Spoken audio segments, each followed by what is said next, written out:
My name is Matt, and this is Ryan, and we're going to do a Gen Med evaluation today. Some of the things you need to look for. First off, you need to start with a history of the patient.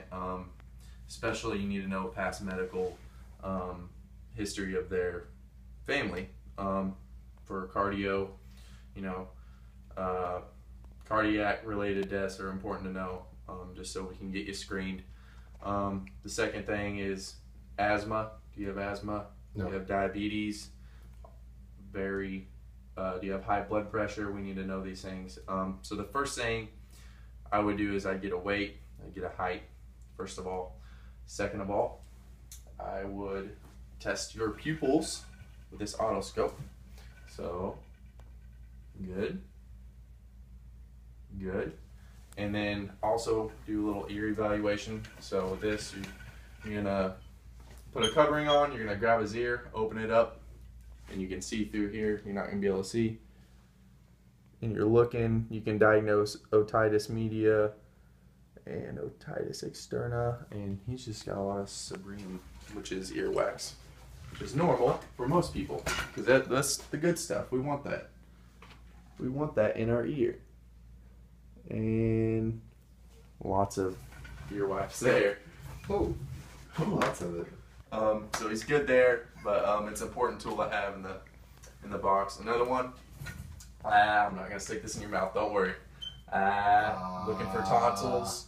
Any blashy color, any soreness can be associated with mono or strep. So the second thing we're gonna do is take your blood pressure. So flop your arm up here. I'd rather it be lower, but this is the situation we got going on. So with this, if you don't know how to take blood pressure, this has got to go right here and attach.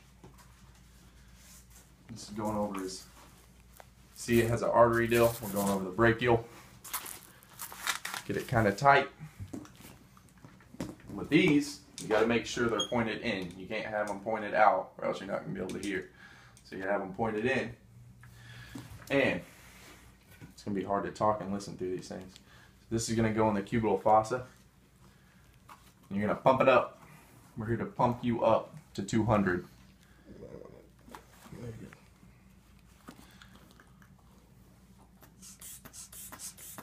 And the first sound you're going to hear is the systolic, and the second is a diastolic.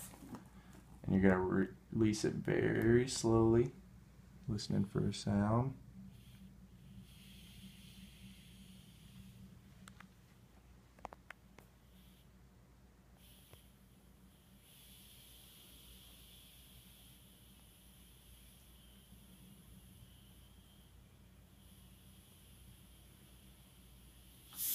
(138/78). So normal limits are 120/80, and hypertension is 140/100, I believe, or above 80. So good, not bad blood pressure. And those sounds you hear are called Korsakoff sounds, which are, it's important to know that name.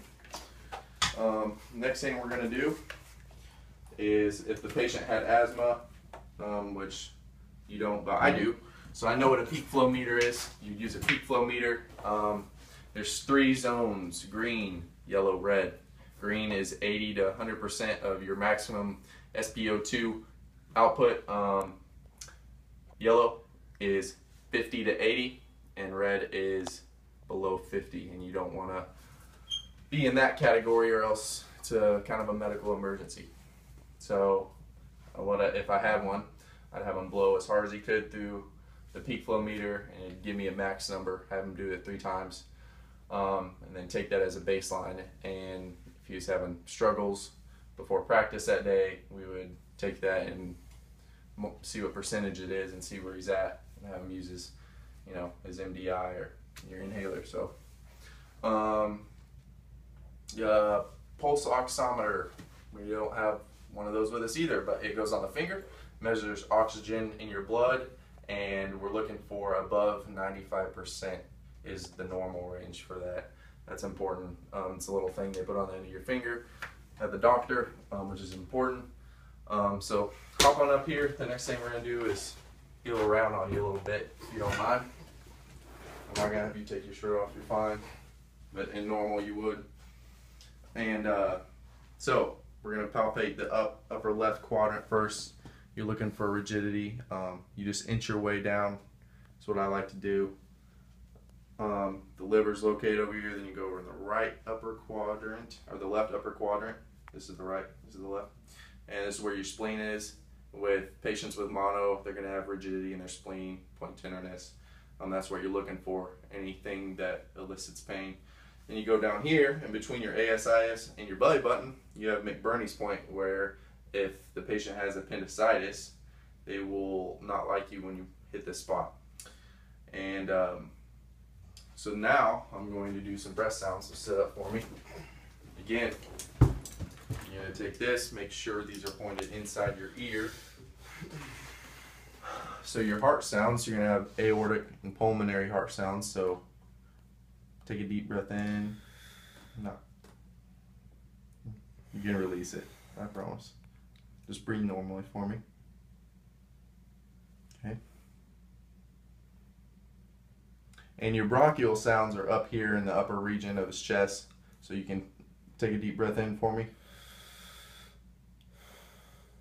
Good. You're looking for any abnormal sounds like wheezing or rails or crackling. That's not normal. And then another thing is your vesicular sounds are located right around the chest area. So give me a good deep breath and exhale. One more time. Good. One time. Good. And your bronchial vesicular is right here by the sternum kind of, so I want you to give me a good deep breath. Good. Then you move to the back, you do a little zigzag pattern, is what I like to call it. So go ahead and give me some deep breaths. Good. Good. Good.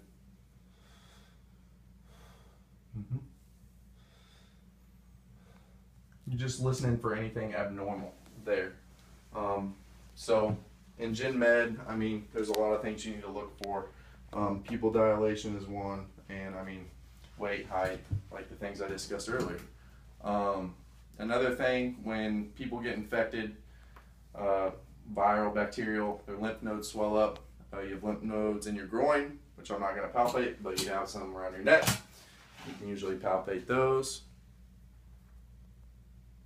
Feel one right there. Mm-hmm. I'm not trying to strangle you, I promise. One right there. Yeah, they're tender to touch, and they'll become inflamed when your body's fighting off infection. So that's pretty much it.